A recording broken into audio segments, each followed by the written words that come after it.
नमस्कार, मैं Diksha Gangwani Atal tinkering lab doctor Kalam science club government multipurpose school class 7 की छात्रा हूँ। हम अटल इनोवेशन मिशन नीति आयोग के अटल टिंकरिंग मैराथन 2021 के एजुकेशन थीम में भाग ले रहे हैं। Problem statement. कोविड फेज में हमने यह पाया है कि रूरल एरियाज़ में कुछ छात्रों की स्कूल एक्सेस नहीं हो पा रही थी। साथ ही उनके परिवार की इकोनॉमिक स्टेटस भी अच्छी नहीं होने के कारण उनको इलेक्ट्रॉनिक गैजेट्स अथवा इंटरनेट भी एक्सेस नहीं हो पा रहा था। सेकेंडली, हम यह भी देखते हैं कि हमारे ग्रुप में मैथ सब्जेक्ट को बहुत ही कठिन माना जाता है।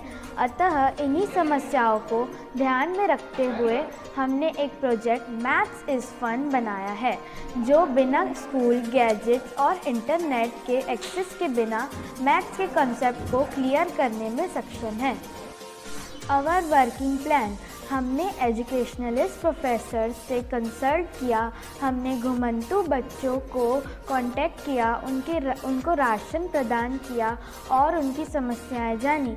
इसके बाद हमने स्कूल के वेस्ट मटेरियल से एक प्रोजेक्ट बनाया जो मैथ्स के क्लास 5th से लेकर क्लास 10 तक सभी प्रॉब्लम्स, अरिथमेटिक के, अलजेब्रा के, ज्योमेट्री के, मेंसुरेशन के प्रॉब्लम्स के कंसेप्ट को क्लियर करता है।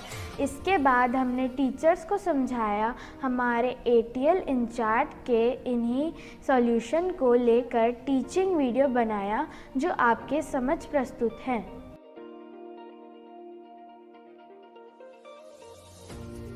बच्चों को तकलीफ आती है। जब पहले सर्वे किया गया था, सर्वे करके बातें की गई और ये अलग अलग इसमें मॉड्यूल बनाया गया था।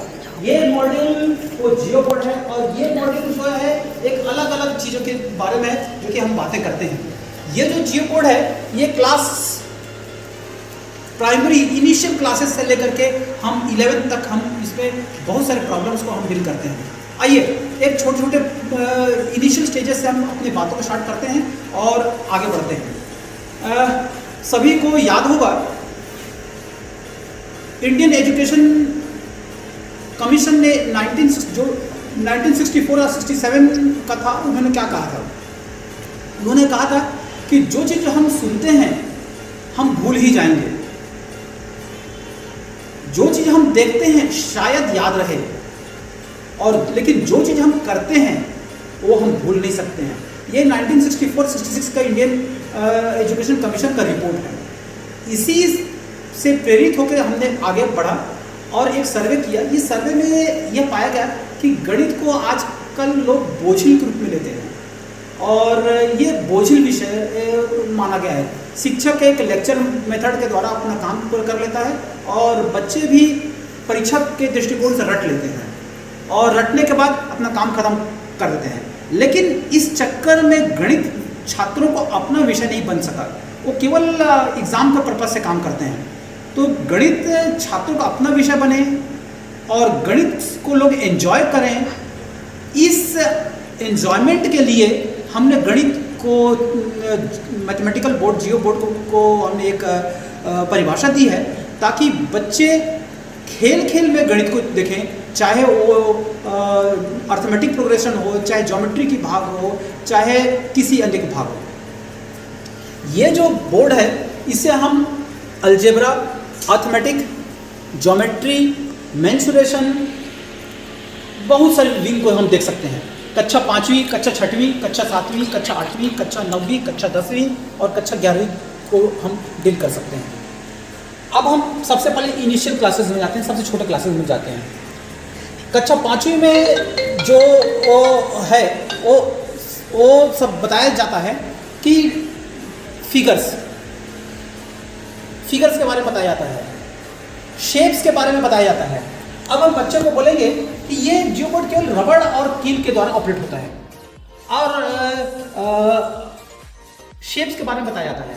अब बच्चों को बोले कि लीजिए कैसा भी शेप बनाए, कोई ना कोई शेप तो बनेगा ही बनेगा। बच्चे कोई ना कोई आप शेप्स बनाएंगे, किसी भी रूप में कोई भी शेप बना सकते हैं, कुछ भी शेप बना सकते हैं। अब ये शेप जब बन गया, जब बच्चे शेप को बनाने के लिए एकदम कंफर्टेबल हो गए, तब अब आप उस शेप का नोमेनक्लेचर तैयार करें। जैसे आप ये बच्चे को ये बताएं, इस प्रकार की बातें हो गई। अब ये बताएं, ये देखिए ये रेगुलर फिगर्स हैं, ये इररेगुलर फिगर्स नहीं है, रेगुलर फिगर्स हैं। रेगुलर फिगर्स में आपका देखिए लेंथ जो है 2 है, 2 कील है और ब्रेड 3 कील है। अब आप फिर से एक अलग फिगर बना दीजिए। अलग फिगर बनाने के बाद अब ये बताइए कि ये अब लेंथ 3 है और ब्रेड 3 है, मतलब लेंथ और ब्रेड दोनों बराबर है। ऐसे फिगर्स जितने प्रकार के बोलने आप बोलिए बनाने के लिए बना सकते हैं। अब आप इसका नोमेनक्लेचर कीजिए। अब यहाँ बताइए कि लेंथ 2 है और ब्रेड 3 है। इस प्रकार के फिगर्स को हम रेक्टेंगल या आयत कहते हैं, रेक्टेंगल या आयत कहते हैं। अगर ये इस प्रकार के फिगर्स हो गए जिसमें से 4 भुजा है, 4 कोण है और ये लेंथ और ब्रेथ बराबर है, 1 2 3 1 2 3 लेंथ और ब्रेथ बराबर है। अगर ऐसे फिगर्स हो गए तो इसको हम स्क्वायर कहेंगे या वर्ग कहेंगे। अब हम एक और आगे आते हैं। इस प्रकार का अगर फिगर बन गया तो हम इसे ट्रायंगल कहेंगे, त्रिभुज कहेंगे। विभिन्न प्रकार के आप बोले त्रिभुज को बनाने के लिए। अब इस प्रकार के फिगर को जैसे हमने पहले कहा कि लेंथ और ब्रेथ बराबर नहीं है, इसको आयत कहेंगे। और इसका कील अब बोलेंगे हम मापने के लिए, कील क्या है, कितने कील है? कील है 1 2 3 4 5 6, यही उनका एरिया हो गया, क्षेत्रफल हो गया। अब ये क्षेत्रफल 6 कैसे आया? ये 2 गुणित 3, 1 2 3, 2 गुणित 3, 3 2 3 6, मतलब ये 2 क्या है? Length into breadth. तो रेक्टेंगल का या आयत का क्षेत्रफल होता है लंबाई गुणित चौड़ाई। विभिन्न प्रकार के आप रेक्टेंगल बनाइए, आयत बनाइए और उनसे बच्चों को बोलिए कि इसका क्षेत्रफल क्या है, वो बच्चे इजीली रूप से निकाल सकते हैं। अब इस प्रकार के फिगर्स आ गए, ये हो गया स्क्वायर या वर्ग। अब इसमें कितने किले हैं? 1 2 3 4 5 6 7 8 9, 9 क्या हो गया? इसका क्षेत्रफल हो गया। ये 9 कहां से आया? साइड, लंबाई और चौड़ाई दोनों बराबर है तो साइड है 1 2 3, 3 का वर्ग, 3 गुणित 3 बराबर 9। या ऐसे बोल सकते हैं 1 2 3 गुणित 1 2 3 9, इसका क्षेत्रफल 9 हो गया। तो इस प्रकार के डिफरेंट रेगुलर फिगर्स के हम आवाज जिनको नहीं आ रही होगी उनके नेटवर्क का प्रॉब्लम होगा, यहाँ तो आवाज सही आ रही है। आगे बढ़े सर। आ रही आप कंटिन्यू करिए। हाँ, तब अब नेटवर्क थोड़ा सा देख लीजिए क्योंकि आवाज तो यहाँ सही आ रही है। तो बोलने वाले ना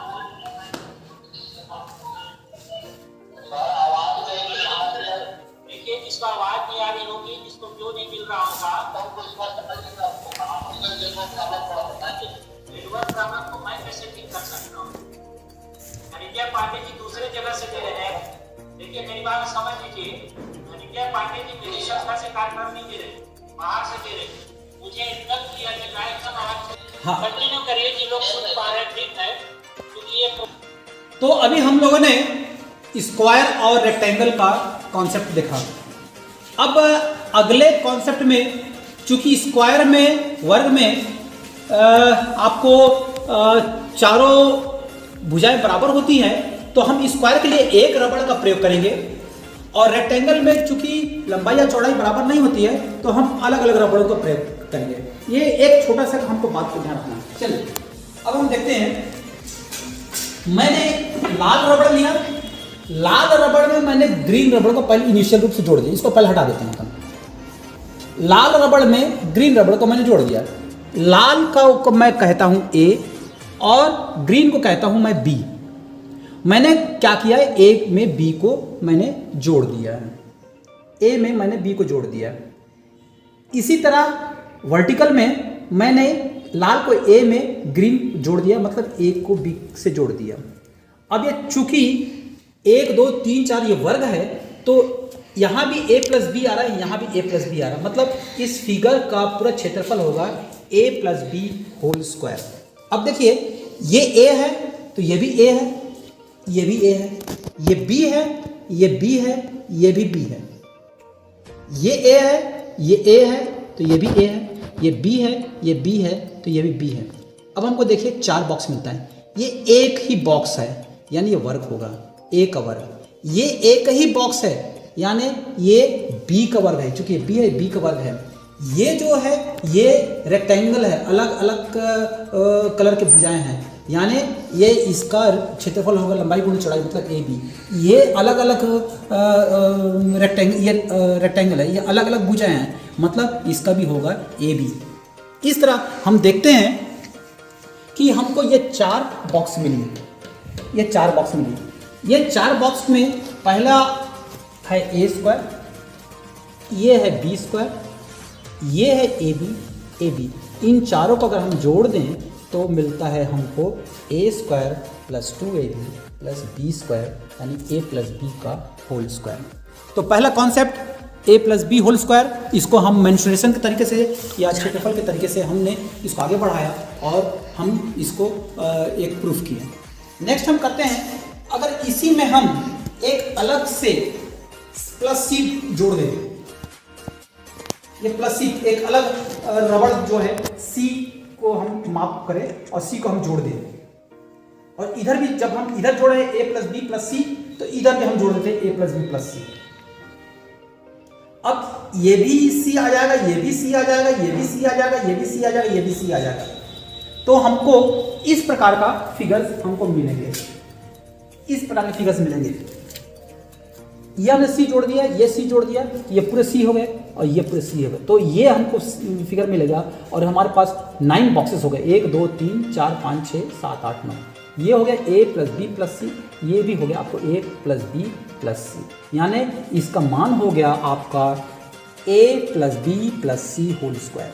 अब ये देखिए बॉक्स नंबर A एक ही कलर का है, A² हो गया। बॉक्स नंबर 2 अलग अलग कलर का है, A और B का है तो ये AB हो गया। बॉक्स नंबर 3 ये A और ये C अलग कलर का हो गया तो ये हो गया AC। ऐसे ही आप ये बॉक्स देखेंगे तो एक ही कलर का आ गया B², ये एक ही कलर का आ गया तो C²। अब अगर हम इसी तरह ये सब अन्य बॉक्स में उसी प्रकार के सब एरिया मिल जाएंगे, अगर हम सब कुछ को जोड़ देंगे, सभी को जोड़ देंगे तो हमको मिलेगा A² + B² + C² + 2AB + 2AC + 2BC, यानी ये हो गया आपको A + B + C का होल स्क्वायर। ये एक अलजेब्रा का है जो कि हम लोगों ने सिद्ध किया, A + B + C whole square और A + B होल स्क्वायर। अब मैं इसको डिसमेंटल करता हूँ और डिसमेंटल करके अगले पॉइंट्स में चलते हैं।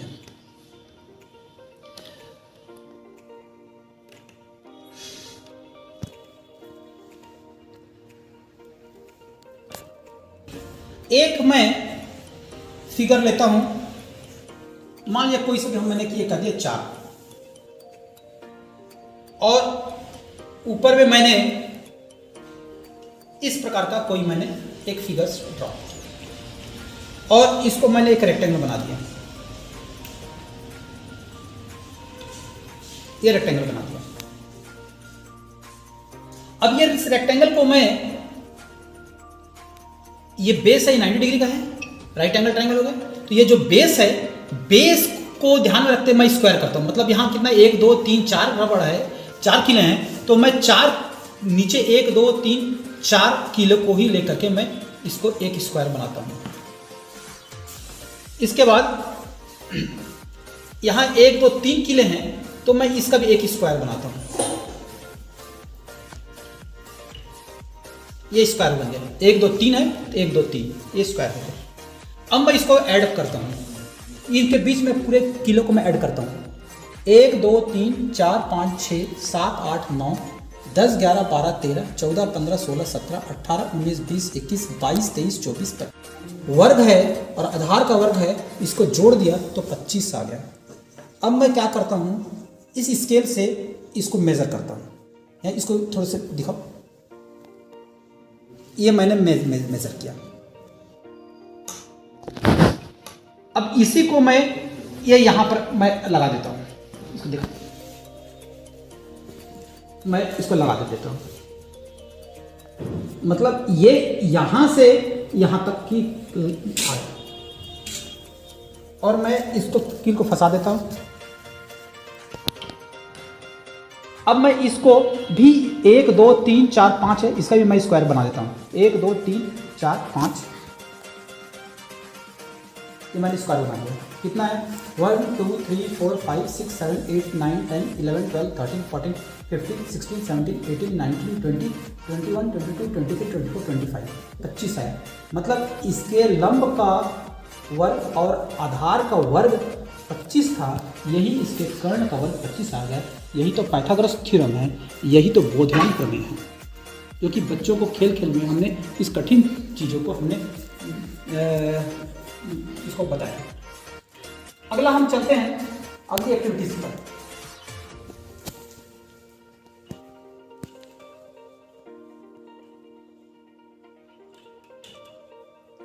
अगली एक्टिविटीज पर हम चलते हैं।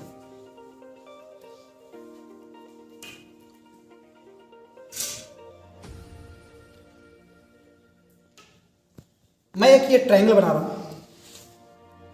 एक त्रिभुज बना रहा हूं, और त्रिभुज बना करके मैं एक भुजा के समानांतर कोई एक रेखा खींचता हूं।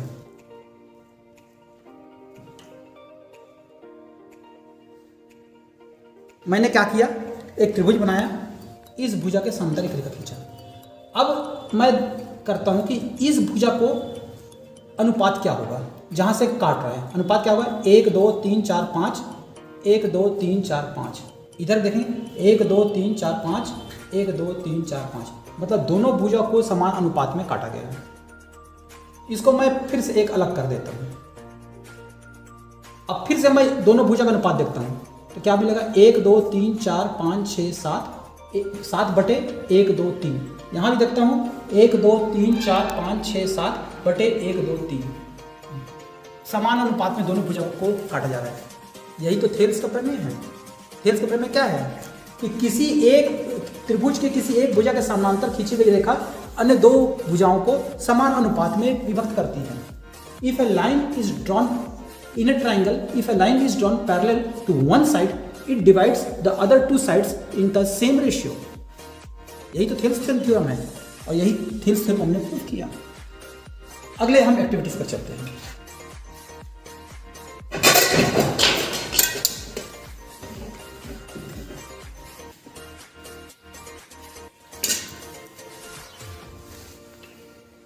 अगले एक्टिविटीज पे चलते हैं। किसी ने मेरे को कल, एक दिल्ली के टीचर ने कहा था कि सर आप तो ये पूरा बात बता रहे हैं, क्या प्राइमरी के बच्चों के लिए कुछ है क्या इसमें? क्या अगर हम कोई भी चीज को गुणा करें तो गुणनफल दे सकता है क्या? तो गुणनफल के लिए अब मैं आपको चाहूंगा, जैसे आप किसी चीज को गुणा करें, 3 गुणित 4, 3 गुणित 4 करें। हम करेंगे ये 3 को, हम करेंगे ये 3 को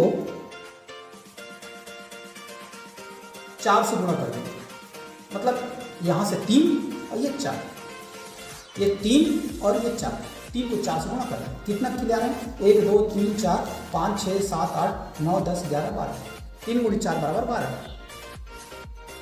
4 गुणित 4, ये 4 गुणित 4 हम कर दें, कितना आ रहा है, 1 2 3 4 5 6 7 8 9 10 11 12 13 14 15 16, 4 गुणित 4 बराबर 16। और हम आगे बढ़ते हैं, 5 गुणित 4, ये 5 दिख रहा है, 5 गुणित 4, 1 2 3 4 5 6 7 8 9 10 11 12 13 14 15 16 17 18 19 20, 5 गुणित 4 बराबर 20। अगर ये 20 है, ये 20 भागित 5, 20 भागित 5 उत्तर 4, 20 भागित 4 उत्तर 5,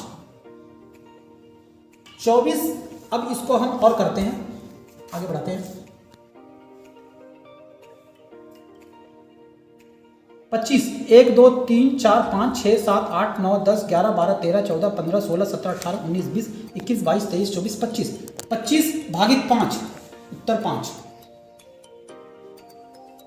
तो इसमें हम मल्टीप्लिकेशंस और एडिशंस भी कर सकते हैं। और छोटे क्लासेस के लिए, जूनियर क्लासेस के, हम ग्राफ भी बना सकते हैं।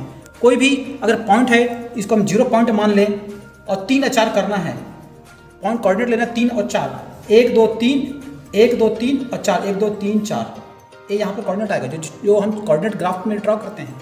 इसके बाद अगर हमको हिस्टोग्राम बनाना है तो कोई भी डेटा लें, कैसा भी डेटा लें और उसका हम हिस्टोग्राम बना सकते हैं।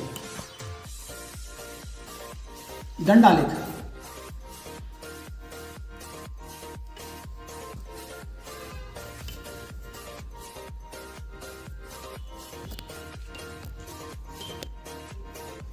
हम दंडालेख बना सकते हैं। तो ये जूनियर क्लासेस के लिए एडिशन, सब्ट्रैक्शंस और छोटे छोटे ग्राफ्स हैं, वो भी हम इसको बना सकते हैं।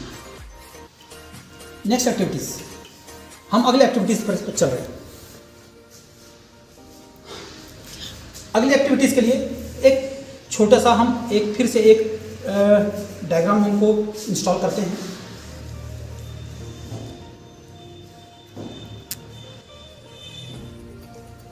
हमने इस प्रकार के फिगर्स को बनाया और इस प्रकार के फिगर्स को बना करके हम एक छोटा सा इसमें एक्टिविटीज करेंगे। ये दूसरे कील से हम इसको सब्ट्रैक्ट करते हैं, ये डिवाइड करते हैं।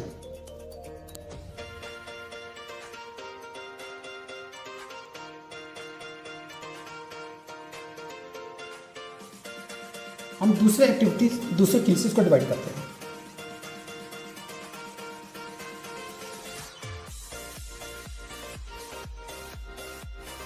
ये हमने डिवाइड कर दिया। चूंकि दूसरे से हमने डिवाइड किया है, ऊपर में कितने बॉक्सेस आ गए, 1 2 3, नीचे में 1 2 3। कोई भी हम एक पार्ट का बॉक्स लेंगे, अगर हम दूसरे डिवाइड किए तो हमको क्या मिलता है, कितने बॉक्सेस अपर आ गए हैं, 1 2 3। तो हम इसको लिख देंगे, 2 into 3, 2 into 3, हम ऐसे लिख देंगे।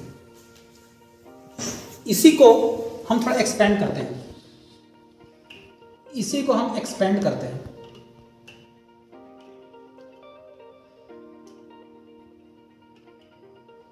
इसी को हम थोड़ा सा एक्सपेंड करते हैं।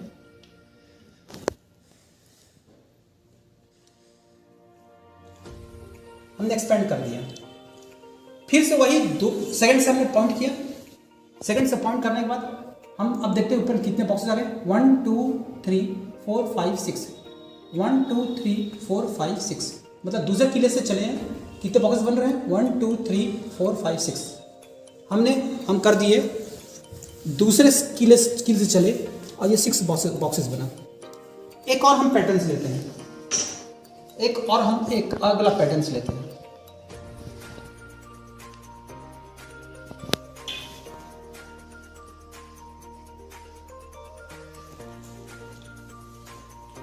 एक अलग पैटर्न्स लेते हैं।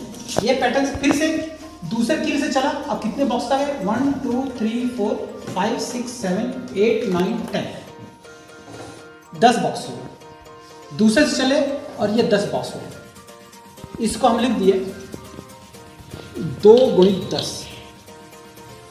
अब देखिए, हम इस 2 × 3 को 2 × 3 लिख सकते हैं, 2 × 6 को 3 × 4, 2 × 10 को 4 × 5। अब ये 2 यहाँ पर है, 3 को लिख सकते हैं 1 धन 2 बराबर 2 × 3, 2 × 3। ये 2 फिर लिखिए, 6 को लिख सकते हैं 1 धन 2 धन 3 बराबर 3 × 4। ये 2 × 10 को लिख सकते हैं 1 धन 2 धन 3 धन 4 बराबर 4 × 5। पैटर्न्स क्या देख रहे हैं, पैटर्न से है, ये 2 है तो ये 2 और उससे 1 ज़्यादा, ये 3 है तो ये 3 है, 3 से 1 ज़्यादा, ये 4 है तो ये 4 से 1 ज़्यादा, ये 2 यहाँ आ गया तो हम क्या देखेंगे, अगर ये n हो गया, ये 4 की जगह n हो गया तो ये क्या हो जाएगा n, और ये n से 1 ज़्यादा है यानी n+1, n+1। ये क्या मिल गया, 1 धन 2 धन 3 धन 4 n तक। यही तो अर्थमेटिक प्रोग्रेशन है, the sum of first n natural number. प्रथम n संख्याओं का योग, प्रथम n संख्याओं का योग, अर्थमेटिक प्रोग्रेशन, कक्षा 11वीं, कक्षा 10वीं। अब हम चलते हैं एक नेक्स्ट एक्टिविटीज पर।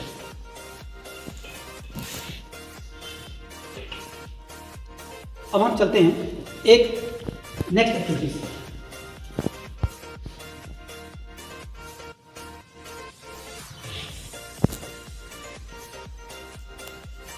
मैंने ये 1 2 3 4 एक स्क्वायर बनाया। 1 2 3 4 5 6 7 8 9 10 11 12 13 14 15 16 एक स्क्वायर बनाया। अब इस स्क्वायर को मैं रेड रंग के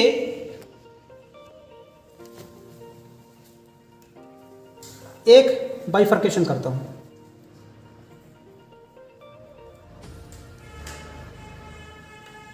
ये बाइफर्केशन हो गया। मेरे पास क्या मिल रहा है? ये 4 का स्क्वायर, 1 2 3 4 5 6 7 8 9 10 11 12 13 14 15 16, ये 4 का स्क्वायर मैंने यहाँ पर लिख दिया। 4 का स्क्वायर मैंने लिख दिया, 4 का स्क्वायर। अब देखेंगे जिसमें कील नहीं लगी हुई है, जिसमें रबड़, लाल रंग का रबड़ नहीं लगा है, वो कितने हैं? 1 2 3 4 5 6 7 8 9, यानी 1 2 3 गुणित 3, ये क्या हो गया? 3 का वर्ग। ये 9 में कील लाल रंग का रबड़ नहीं लगे हैं, मतलब 1 2 3 4 5 6 7 8 9, तो ये क्या हो गया? 3 का वर्ग। 3 का वर्ग मतलब 3 का वर्ग मतलब लंबाई भी 3 है, चौड़ाई भी 3 है, ये 3 का वर्ग। अब जिसमें रबड़ लगा है 1 2 3 4, ये हो गया रबड़ लगा है वो 4, और नीचे जो रबड़ कितने में लगा है? 1 2 3 1 2 3, 3 3 9 3 12 4 16। अब हम इसको एक पैटर्न से और थोड़ा सा हम आगे बढ़ते हैं।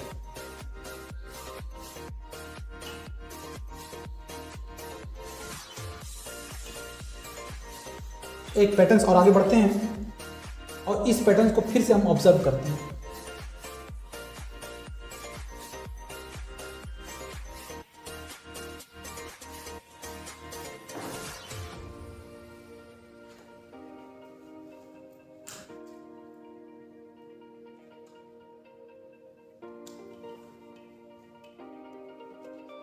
अब इसमें क्या हम ऑब्जर्व कर रहे हैं? 1 2 3 4 5 6 7 8 9 10 11 12 13 14 15 16 17 18 19 20 21 22 23 24 25, ये 25 है, यानी 1 2 3 4 5 2 3 4 5, तो ये 5 का वर्ग है। हम यहाँ पर लिख दिए 5 का वर्ग। अब कितने किलो में लाल रंग का रबड़ नहीं लगा है? कितने किलो में लाल रंग का रबड़ नहीं लगा है? 1 2 3 4 2 3 4, यानी ये 16, ये 4 का वर्ग हो गया।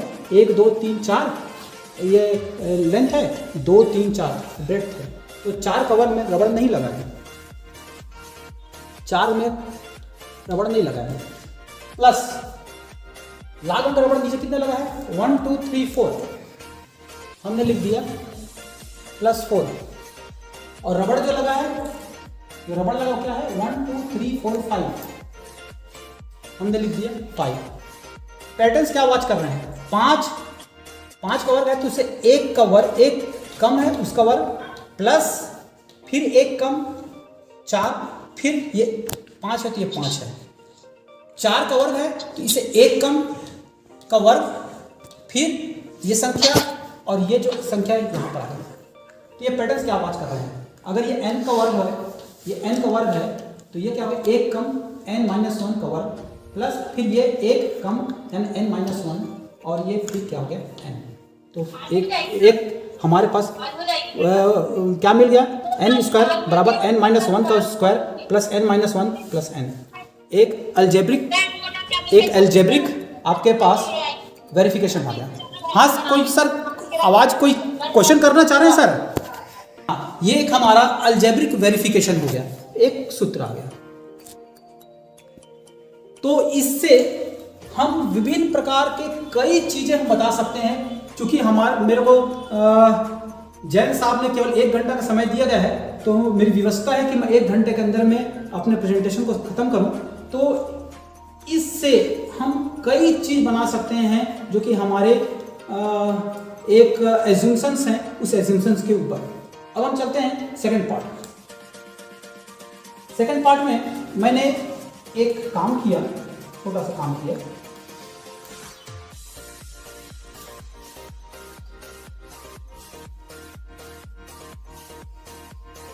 अगर मैं इन दोनों रबड़ को खींचते ना हूं तो ये कहीं नहीं मिलेगी।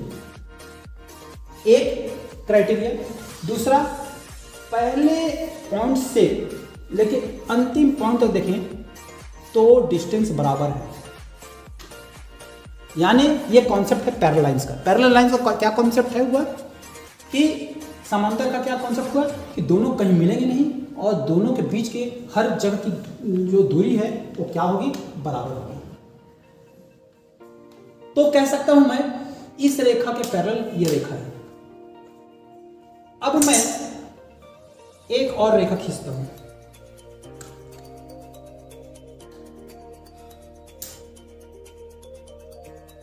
अब इस रेखा को भी मैं खींचूं इस रेखा की तुलना में तो ये भी कहीं नहीं मिलेगा। और इसका मैं डिस्टेंस देखूं, डिस्टेंस भी बराबर है। मतलब इस रेखा के पैरेलल ये रेखा है और इस रेखा के पैरेलल ये रेखा है। हम ब्लैक बोर्ड क्या बताते हैं, इफ ये रेखा इसके पैरेलल है, ये रेखा इसके पैरेलल है तो ये रेखा इसके पैरेलल होगा। मैं यहां क्या कर रहा हूं, दोनों को पैरामीटर्स में तोल रहा हूं। अगर ये पैरेलल है, ये इसके पैरेलल है, तब अब मैं इस रेखा को निकाल दिया।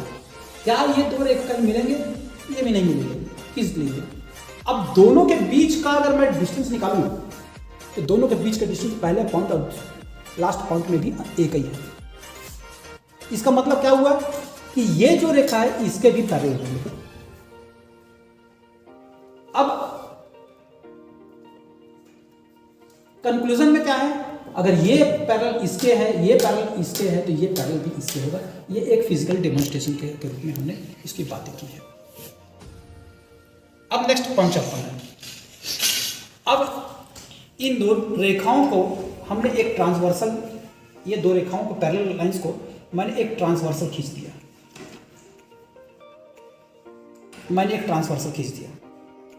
और ट्रांसवर्सल खींच करके मैं यहां पर दो चांदे को फिट कर दिया।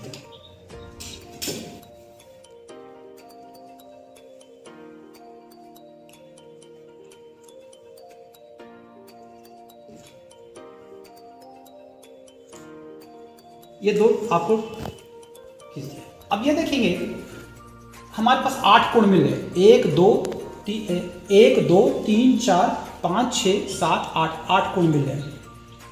अब देखिए इस कोण का मान 50 डिग्री। अब इसको हम कर दें तो ये देखिए ये दोनों सेम आ रहे हैं। ये दोनों सेम आ रहे हैं मतलब ये दोनों सेम है। इसका नोमेनक्लेचर क्या होगा, वर्टिकली ऑपोजिट एंगल, आमने सामने करते हैं। अब हम करते हैं कि ये दो कोणों का मान, ये दोनों कोणों का मान, ये दोनों कोणों का मान का कितना है, 180। 180 मतलब क्या हुआ, ये दोनों रैखिक युग्म है। ऐसे कितने रैखिक युग्म में आप बच्चों को बोल दीजिए, ये खेल में बच्चों को बता दीजिए। तीसरा, इस कोण का मान देखिए, इस कोण का मान देखिए और इस कोण का मान देखिए और इस कोण का मान देखिए, दोनों बराबर हैं। दिख रहे हैं, दोनों देखिए बराबर है। ये कोण 6 और 5, ये 6 और 4, ये दोनों बराबर हैं। इसको कहते हैं ऑल्टरनेट, एकांतर कोण। हाँ, अब ये देखिए ये कोण और ये कोण तो दोनों का मान 180 हो गए। अब चेक कर लेंगे, ये इसको कहेंगे अंतःकोणों का योग। जितने भी आप बच्चों को आप बता सकते हैं, जितने भी बच्चों को बता सकते हैं, इसे कॉन्सेप्ट आप इजीली रूप से डील कर सकते हैं। अब इस ट्रांसवर्सल को आप निकाल दीजिए। और ट्रांसवर्सल को निकालने के बाद एक दूसरा ट्रांसवर्सल के रूप में आप खींचेंगे। ये नेचुरली इस कोण का मान अलग होगा, इस कोण का मान अलग होगा। अब बच्चों को लगे कि अब ये पूरे कोण का फिर से आपने मान है, यहाँ पर 40 और 140 का था, यहाँ पर 50 और 130 का है। विभिन्न प्रकार के ट्रांसवर्सल को आप एक अलग कील के द्वारा, देखिए कई कीले लगे हुए हैं, कई कीले लगे हुए हैं, अलग अलग ट्रांसवर्सल के माध्यम से, छेदक रेखा के माध्यम से अलग अलग कोण को आप सेट करके आगे बढ़ा दीजिए। आपको सभी प्रकार के कोण आपको मिल जाएंगे। और ये जो एक पैरेलल लाइंस थ्योरम है जो बच्चों के लिए रखते हैं, उनके पूरे कॉन्सेप्ट क्लियर हो जाएंगे। हमने क्या देखा, इसमें 3 बातें देखी। पहले, अगर ये 2 रेखाएं पैरेलल हैं और ये रेखा इसकी पैरेलल है तो ये रेखा भी इसकी पैरेलल होंगे, हमने डेमोन्स्ट्रेशन से प्रूफ किया। दूसरे, जितने भी एंगल्स और डिफरेंट टाइप्स ऑफ एंगल्स हैं, हम सभी को बताया कि ऑल्टरनेट एंगल्स क्या होते हैं, एकांतर कोण क्या होते हैं, संगत कोण क्या होते हैं, आमने सामने कोण क्या होते हैं, रैखिक युग्म क्या होते हैं। ये सब इस पार्ट से क्लियर हो जाता है। अब हम नेक्स्ट पार्ट की ओर चलते हैं। विशेषकर कक्षा 6, 7, 8 के बच्चों का, जो कि कभी कॉन्सेप्ट एंगल्स के बारे में क्लियर नहीं होता है। अब मैं करता हूं, ये एक ट्रायंगल बनाता हूं। अब इस ट्रायंगल को मैं मापता हूं।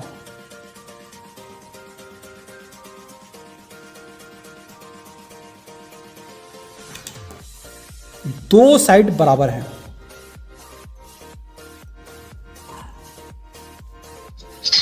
जहां 2 साइड ट्रायंगल के बराबर हुए वो आइसोसेलेस ट्रायंगल हो गए, समद्विबाहु त्रिभुज।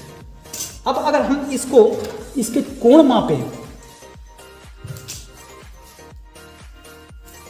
इसके कोण मापें,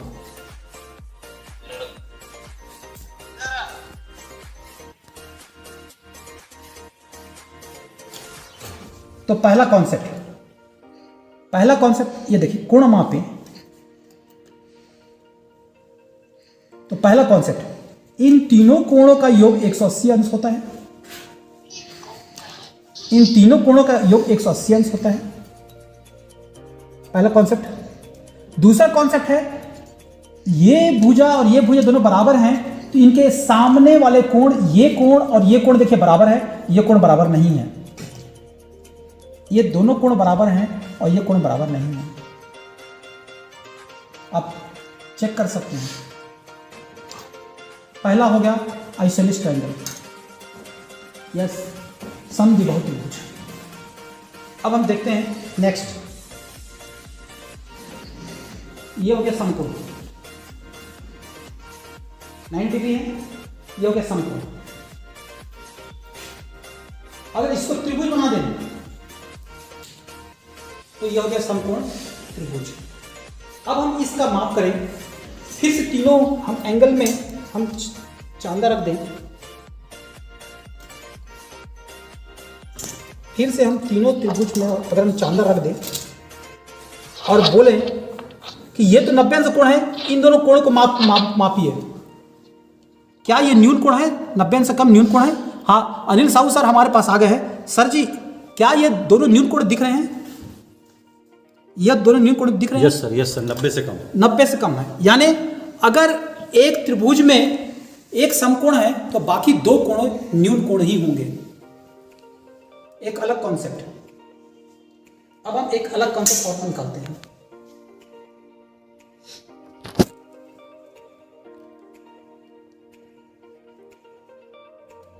ये हो गया अधिक कोण, ये हो गया अधिक कोण, ठीक है सर। अब इस अधिक कोण अगर हम इसको त्रिभुज बना दें तो ये हो जाता है अधिक कोण त्रिभुज।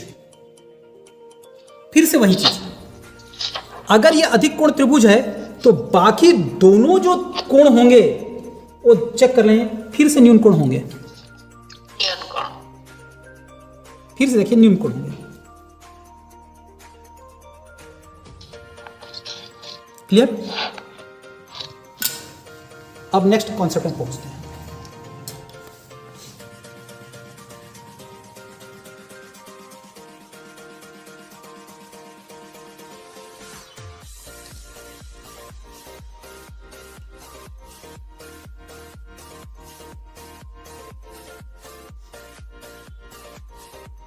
ये हमने एक त्रिभुज बनाया।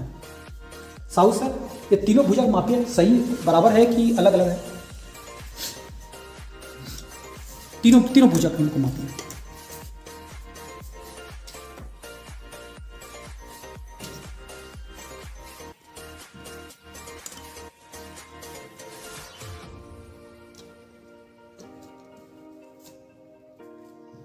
बराबर।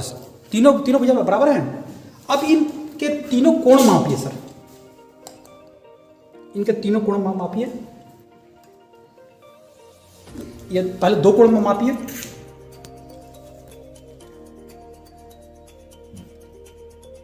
ठीक है, अब इसको हटा दीजिए।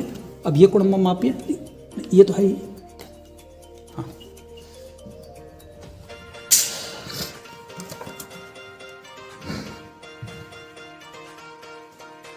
यस सर, बराबर। तीनों कोण बराबर हैं। तो क्या कॉन्सेप्ट निकला? अगर तीनों भुजा बराबर हैं तो ये इक्विलेटरल ट्रायंगल होगा, समबाहु त्रिभुज। अगर ये तीनों भुजा बराबर है तो तीनों कोण भी बराबर होगा। बराबर। हाँ, यानी 60-60-60।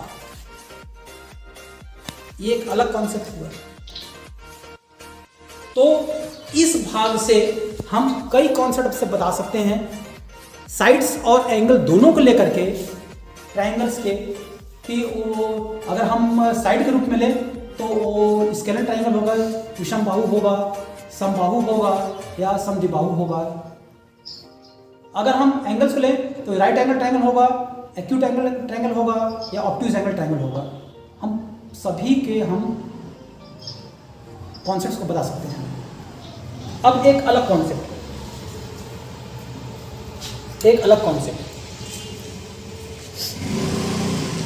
साहू सर आपकी फिर से एक आवश्यकता पड़ेगी।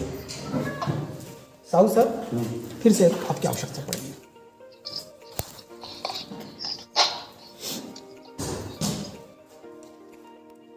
क्या ये त्रिभुज है? Yes sir. त्रिभुज है? यस, अधिक कोण त्रिभुज। अधिक कोण त्रिभुज, वेरी गुड। अब ये देखिए, इसके ये जो कोण है सर, ये कोण और इस कोण का मापन कीजिए, कितना आता है? देखिए ये जो कोण है ये त्रिभुज के बाहर है, इसको बहिष्कोण कहिए। अब ये देखिए, अंतः के जो दोनों कोणों का योग है वो इस बहिष्कोण के बराबर है कि नहीं है?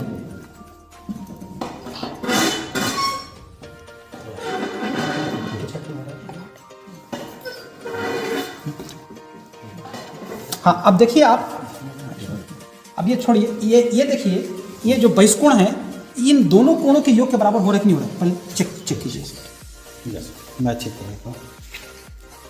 ये कोण, इस कोण का मान, इस कोण का मान और ये इस बहिष्कोण का मान बराबर है कि नहीं है? सही है सर, एकदम सही। एकदम सही है, एकदम सही। दोनों का सम जो है, हाँ, वो बाह्य कोण के बराबर है। दोनों बाह्य कोण के बराबर है। यानी एक और कॉन्सेप्ट कि बहिष्कोण त्रिभुज के अंतः कोणों का योग होता है। अब एक और कॉन्सेप्ट है।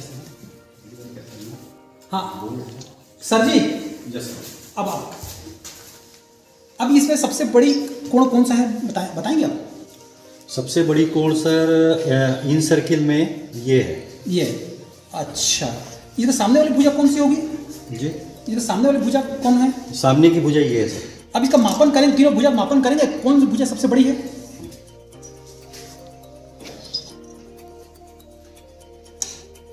ये 10 है सर, और ये 6.5 है, और ये है 5। सबसे बड़ी भुजा कौन सी हो गई?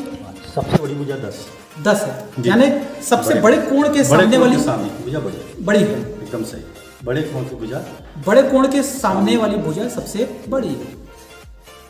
एक और कॉन्सेप्ट।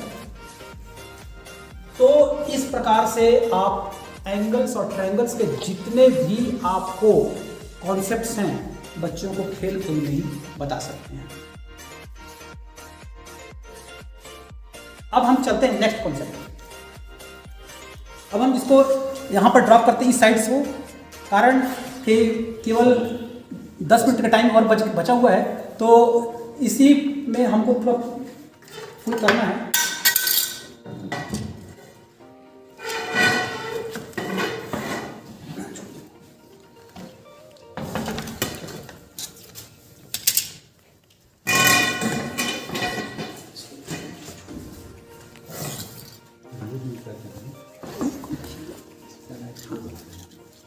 अब ये एक नया चीज हम देखते हैं।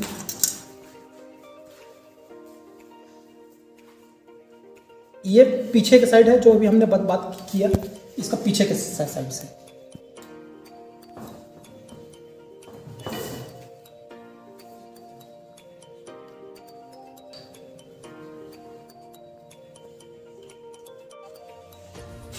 पहला कॉन्सेप्ट, वृत्त के अगर केंद्र से कोई भुजा नहीं जा रही है तो उसे जीवा कहेंगे।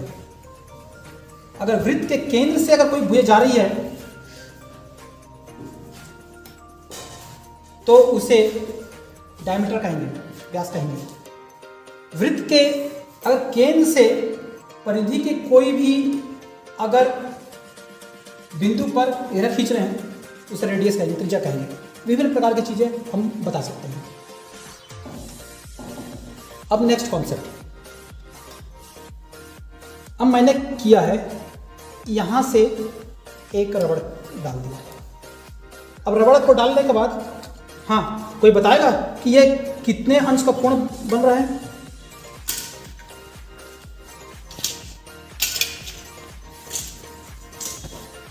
हाँ, ये कितने अंश का कोण बन रहा है, कोई बताएगा मेरे को? 90 अंश का। Very good. अगर ये 90 अंश का कोण है तो इन दोनों भुजाएं क्या होंगी? देखिए, बराबर होंगी। तो अगर केंद्र से अगर खींचा गया लंब, अगर लंब है तो दोनों भुजाओं को क्या करेंगी? बराबर भाग में बांटेंगी। अगर ये बराबर भाग में बांट रही है तो ये क्या होगा? लंब होगा। एक कॉन्सेप्ट। दूसरा कॉन्सेप्ट की ओर चलते हैं।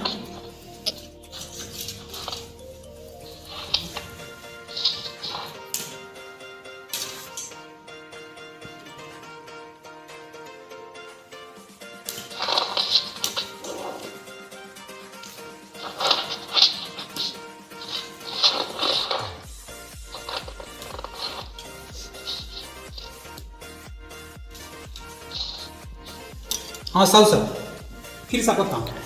देखिए, जो सेंटर के कोण हैं और जो परिधि के कोण हैं उनमें क्या आप कंक्लूजन निकाल रहे हैं?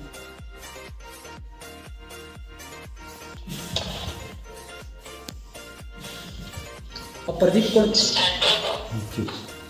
क्या है? डबल है, मतलब केंद्र का कोण डबल है और ये इसका आधा है। अब चलिए, ये आपके कैलकुलेशन हो सकता है कि यहाँ पर हमने कैलकुलेट करके फिक्स कर दिया है तो मान आधा आ रहा है। ठीक है, हम एक और कहीं भी परिधि के कहीं एक और कोण बनाते हैं।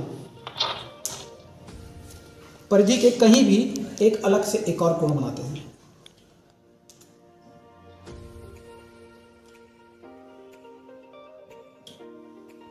और फिर से इसको चेक करते हैं। सर अब देखेंगे ये दोनों कोण बराबर हैं कि एक ही है?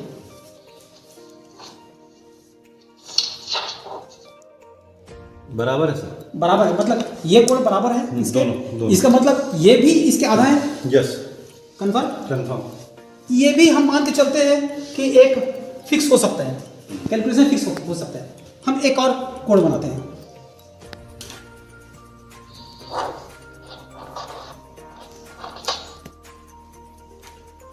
और इसको भी हम मापन करते हैं।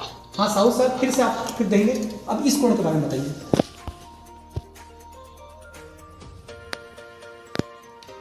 वही है सर, वही है, सेम, मतलब तीनों सेम है। यस, इसका मतलब तीनों इसके आधे हैं। इसका मतलब क्या हुआ है? एक ही आधार और एक ही समानांतर पर अगर हम जितने भी कोण बना लें सब बराबर होंगे। एक ही आधार और एक ही समानांतर पर जितने भी कोण बना लें सब बराबर होंगे। और दूसरा है कि केंद्र का कोण परिधि के कोण से दुगना होता है। उल्टा करें तो परिधि का कोण केंद्र के कोण से आधा होता है। ठीक है, अब नेक्स्ट हम नेक्स्ट पॉइंट की ओर ले चलते हैं।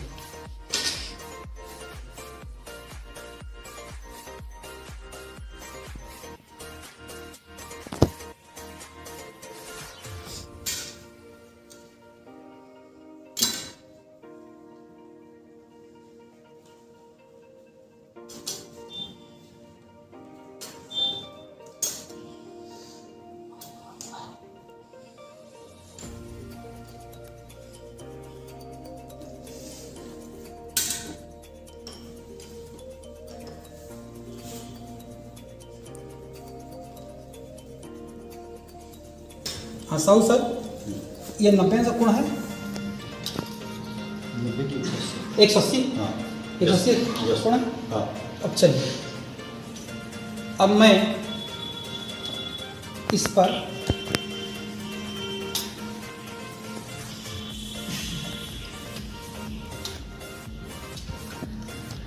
हाँ सर, ये देखेंगे ये कोण कितने अंश का होगा। सर ये 90 अंश का है। तो ये 180 अंश का है, तो ये आधा। आधा हो गया। यस। चूंकि हमने अर्धवृत्त। अर्धवृत्त कर दिया, वृत्त को 2 भागों में बांट दिया, तो ये अगर ये 180 है तो ये क्या हो गया 90। अब इसको फिर से हम एक और ट्राई अप करते हैं। रंजना गुप्ता माइक बंद करेंगे।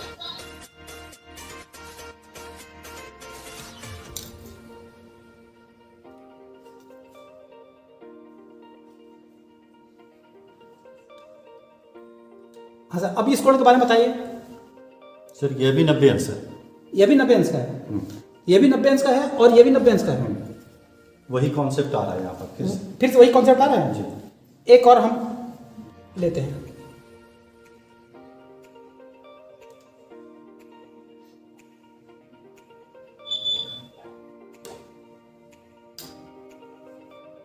अब ये कोण का मापिए सर। अभी 90 होगा सर। देखिए 90 है, देखिए सर 90 होगा। 90 है, यानी अर्धवृत्त का कोण कहीं भी आप डाल दें 90 ही आएगा, या दूसरा क्या बोलेंगे फिर से, केंद्र का कोण परिधि के कोण के आधा ही होता है। एक और कॉन्सेप्ट या दुगना होता है, केंद्र का कोण परिधि कोण से दुगना होता है। अब नेक्स्ट कॉन्सेप्ट है। अब समय मेरे पास केवल 2-3 मिनट है, तो मेरे को इशारा भी है, तो मैं आपको एक कॉन्सेप्ट और बता कर दूंगा, आपको इस प्रोग्राम को खत्म करने की हिदायत चाहूंगा।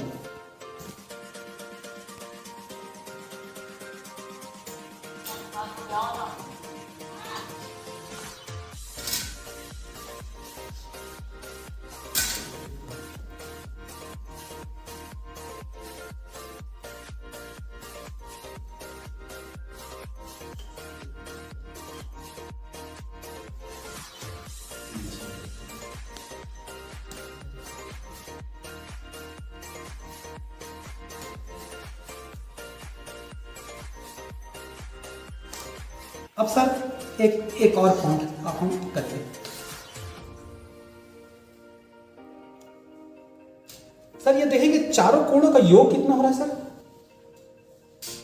और सर चारों कोणों का योग कितना हो रहा है देखेंगे।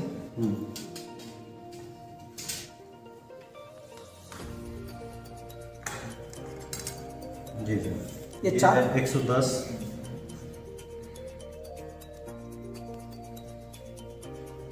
ये है 70,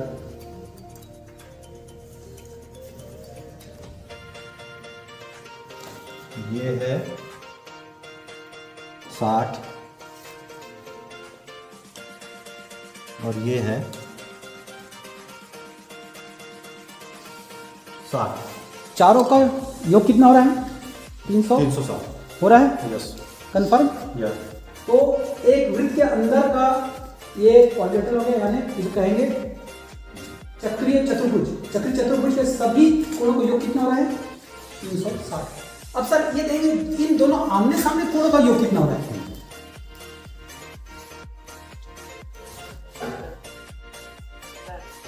ओके 180 हो रहा है, यस। यानी आमने सामने ये भी 180 हो रहा है सर। देखिए देखिए यस। ये भी 180।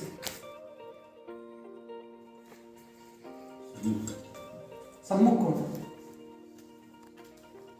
तो चक्रीय चतुर्भुज का भी यहाँ इसमें कॉन्सेप्ट आ गया। और इस तरह से हम एक बोर्ड से देखते हैं लगभग अगर हम सही रूप से प्रूफ करना चाहें तो अर्थमेटिक, अलजेब्रा, मेंसुरेशन, ज्योमेट्री के, ट्रिग्नोमेट्री के लगभग हम 150 से ऊपर एक फॉर्मूला प्रूफ कर सकते हैं। 1-2 नहीं 150 के ऊपर फॉर्मूला प्रूफ कर सकते हैं। और ये जो है starting from class 4th class 5, अभी मैंने मल्टीप्लिकेशन दिखाया, मैंने डिवीजन दिखाया, class 4, class 5, class 6, class 7, class 8, class 9, class 10। मैंने अभी आपको प्रथम n संख्याओं का योग दिखाया, फिर आपको अलजेब्रिक वेरिफिकेशन दिखाया। ये सभी आप कर सकते हैं starting from class primary stage से लेकर के हाई सेकेंडरी स्टेज तक। मैं Vidyabhushan Sharma, lecturer, institute of advance studies education centre Bilaspur. मैंने प्रायः यह देखा है कि जब भी एजुकेशन एक्सीलेंस की बात होती है तब छात्रों में गणित का भय व्याप्त होता है। यह गणित की विषय की कमी नहीं है, बल्कि पर्याप्त मात्रा में गणित का टीचिंग एड्स का ना होना है, जिसके कारण बच्चे आज भी गणित के भय को दूर नहीं कर पा रहे हैं। मैंने आज मल्टीपर्पज़ विद्यालय में आकर देखा, यहाँ पर जो ATL के द्वारा बनाया गया टीचिंग एड है वह न केवल गणित के भय को दूर करेगा, बल्कि छात्रों के अंदर एक अलग जिज्ञासा और जिज्ञासा को उनका और आगे ले जाने का प्रयास करेगी। और इसके साथ साथ यह छात्रों को बहुत अधिक ऊंचाइयों तक ले जाने का प्रयास ATL मल्टीपर्पज़ बिलासपुर के द्वारा किया जा रहा है। इसका मैं डॉक्टर धनंजय पांडे के साथ में यह काम कर रहा हूं, जिसका मुझे बहुत खुशी है। और यह जो टीचिंग एड है मील का पत्थर आने वाले समय में साबित होगी, जिससे बहुत सारे छात्रों को फ़ायदा मिलेगा। धन्यवाद। टेस्टिंग, हमने अलग अलग जगहों पर 80 सैंपल लेकर कंट्रोल एंड एक्सपेरिमेंट ग्रुप बनाया। फिर हमारे प्रोजेक्ट मैथ्स इज़ फन से टीचिंग किया। इसका रिज़ल्ट बहुत ही पॉजिटिव आया। उनके इंटरेस्ट अचीवमेंट के एनालिसिस करने पर यह T स्केल पर 9.162 आया, जो उनके इंटरेस्ट की वृद्धि का परिचायक है। हमारे प्रोजेक्ट की विशेषता, हमारे प्रोजेक्ट मैथ्स इज़ फन हेतु किसी भी स्कूल, इंटरनेट या इलेक्ट्रॉनिक गैजेट की आवश्यकता नहीं है।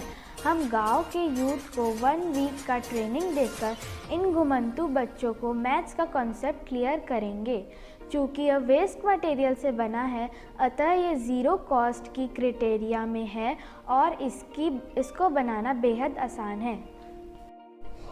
हमारा कार्य, मैं मोनी ध्रुव इस प्रोजेक्ट हेतु प्रॉब्लम की पहचान की एवं वीडियो शूटिंग किया। मैं दीक्षा गंगवानी इस प्रोजेक्ट में ideation, research, analysis, design thinking और टेस्टिंग में अपनी भूमिका निभाई। धन्यवाद।